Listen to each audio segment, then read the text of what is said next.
आणि आताच्या क्षणाची सर्वात मोठी बातमी आपण पाहूयात। डॉलरच्या तुलनेमध्ये रुपयाची ऐतिहासिक घसरण झालेली आहे।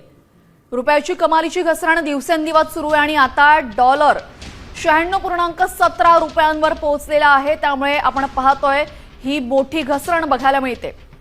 या संदर्भात विश्लेषण करतील सकाळ समूहचे मुख्य संपादक निलेश खरे सर। निलेश सर, हा एक मोठा फटका भारतीय रुपयाला बसतोय, आपलं विश्लेषण।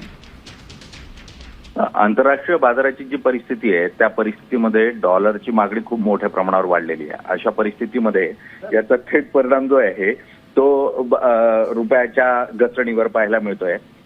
ऑइलची डिमांड खूप मोठ्या प्रमाणावर आहे, त्याचे वाढते भाव $40 प्रति बॅरल इतक्या दरानं या अगोदर तेल मिळत होतं, मात्र ते आता साधारण $106 पर्यंत पोहोचलेलं आहे आणि त्यामुळे भारताच्या तिजोरीवर खूप मोठ्या प्रमाणावर ताण आलाय।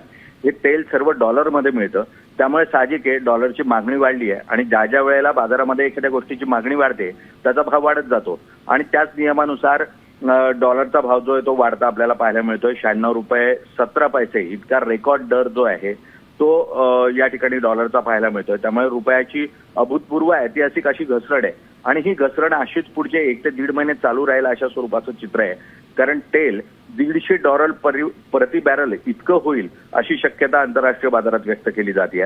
रशियाकडून तेल घेण्याची जी परवानगी होती तीही काल संपलेली आहे। अशा परिस्थितीमध्ये भारतीय अर्थव्यवस्थेवर एक मोठा ताण पाहायला मिळेल आणि त्याचा परिणाम जो आहे तो पाहायला मिळतोय। शेअर बाजारावरही याचा ताण पाहायला मिळतोय, त्यामुळे शेअर बाजारामध्येही अनेक शेअर्स आहेत ते गडगडलेले आपल्याला पाहायला मिळत आहेत। धन्यवाद सर आपण केलेल्या विश्लेषणाबद्दल। आपण पाहतोय डॉलरच्या तुलनेमध्ये रुपयाची मोठी घसरण झालेली आहे आणि पुढचा 1 ते 1.5 महिना अशाच पद्धतीने घसरण कायम राहू शकते असा अंदाज वर्तवण्यात आलेला आहे। डॉलरच्या तुलनेमध्ये रुपयाची कमालीची घसरण सुरू आहे। आपण पाहतोय युद्धाचे मोठे परिणाम इथे होत आहेत। युद्धामुळे इंधनाचे दर कडाडलेले आहेत आणि या सगळ्या गोष्टींचा फटका आपण पाहतोय भारतीय रुपयाला बसतोय आणि याचा फटका भारतीय अर्थव्यवस्थेलाही बसणार आहे।